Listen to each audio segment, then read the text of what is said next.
Hello, ഞാൻ ഈ bag നോക്കി എങ്ങോട്ടാന്നല്ലേ? ഇവിടുന്ന് തൊട്ടടുത്തായിട്ട് ഒരു Indian international grand trade fair നടക്കുന്നുണ്ട്. നമ്മുടെ അടുത്തായിട്ടൊന്നും പോയി കണ്ടില്ലെങ്കിൽ മോശമല്ലേ? ഒറ്റയ്ക്കാണ് പോകുന്നതെങ്കിലും പോകുന്ന വഴിയിൽ വെച്ചിട്ട് രണ്ടുപേരും കൂടെ ജോയിൻ ചെയ്യാമെന്നാണ് പറഞ്ഞത്.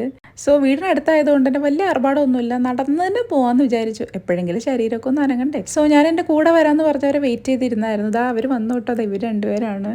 ഇവിടെ പോകുന്നതിൻ്റെ മെയിൻ ഉദ്ദേശം എന്ന് വെച്ചാൽ നമ്മുടെ കുഞ്ഞു കുട്ടിക്ക് വേണ്ടിയിട്ട് എന്തെങ്കിലും വാങ്ങാനാണ്.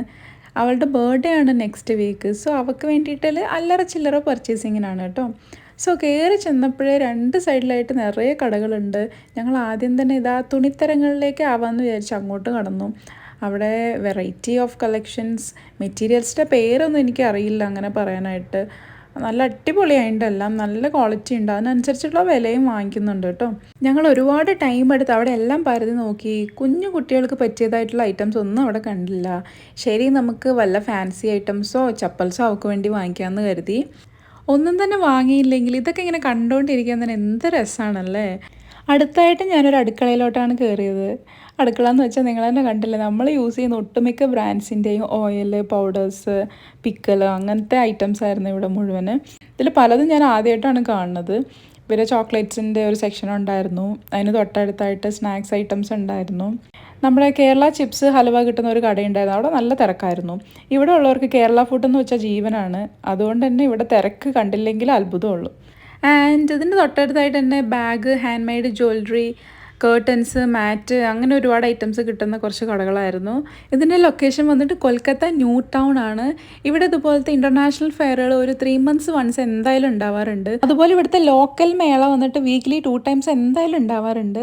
നമ്മൾക്ക് ഒന്നും വാങ്ങാനില്ലെങ്കിൽ പോലും ചുമ്മാ കാണാനായിട്ട് ഇങ്ങനെ ഇറങ്ങും. ഒരു കളർഫുൾ വൈബാണ്. എനിക്ക് CID മൂസയിലെ ബിന്ദു പണിക്കരുടെ അവസ്ഥയായിരുന്നു. ഞാൻ എവിടെ നിന്ന് തുടങ്ങും, എന്തൊക്കെ എടുക്കും എന്നുള്ളൊരു അവസ്ഥയിലായിരുന്നു ഞാൻ. തൊട്ടടുത്ത സ്റ്റോളിൽ ഇലക്ട്രോണിക്സ് ഐറ്റംസ് ആയതുകൊണ്ട് അവിടേക്ക് നമ്മൾ കയറിയില്ല. നെക്സ്റ്റ് ഇതാ ഹോം ഡെക്കോർസ് കിട്ടുന്ന ഒരു കടയിലോട്ടാണ് കയറിയത്. ഇവിടെ മാർബിളിൽ ചെയ്തേക്കുന്ന കുറേ ശില്പങ്ങളൊക്കെ ഉണ്ടായിരുന്നു. അതുപോലെ ഇതാ വെറൈറ്റി ഓഫ് കളക്ഷൻസ്, ഫ്ലവർ പോട്ടുകൾ, പിന്നെ ഫർണിച്ചേഴ്സ്, മരത്തിൽ ചെയ്തേക്കുന്ന ഒരുപാട് ഫർണിച്ചേഴ്സിൻ്റെ ഒരു കളക്ഷൻ. അതിൻ്റെ തൊട്ടടുത്തായിട്ട് ബാം, ചന്ദനത്തിരി, അങ്ങനെ കുറച്ച് ഐറ്റംസ് ഉണ്ടായിരുന്നു. പിന്നെ ഇതാ വലിയ സൈസിലുള്ള കാർപ്പറ്റുകളുടെ ഒരു ഏരിയ ഉണ്ടായിരുന്നു. പിന്നെ ഇവിടെ ആയിരുന്നു കേട്ടോ ഒരുപാട് തിരക്ക്. ഈ ലൈറ്റിൻ്റെ ഫ്രണ്ടിൽ നിന്നിട്ട് ഫോട്ടോ എടുക്കാനായിരുന്നു ആളുകളുടെ തിക്കും തിരക്കും. ഇതിന് തൊട്ടടുത്തായിട്ട് തന്നെ ഒരു വലിയ ഫുഡ് കോർട്ടായിരുന്നു നെക്സ്റ്റ്. അവിടെ കയറിയപ്പം വീഡിയോ എടുക്കാനായിട്ട് വിട്ടുപോയി. നമ്മളവിടെ കഴിക്കുന്നതിൻ്റെ തിരക്കിലായിരുന്നു. ആൻഡ് അത്രക്കേ ഉള്ളൂ. നിങ്ങൾക്ക് ഈ വീഡിയോ ഇഷ്ടപ്പെട്ട് കാണുമെന്ന് കരുതുന്നു. ഇതുപോലെ കൊൽക്കത്തയിലുള്ള പല വിശേഷങ്ങളും വീണ്ടും കാണണമെന്നുണ്ടെങ്കിൽ ഈ ചാനലൊന്ന് സബ്സ്ക്രൈബ് ചെയ്തേക്കാം കേട്ടോ.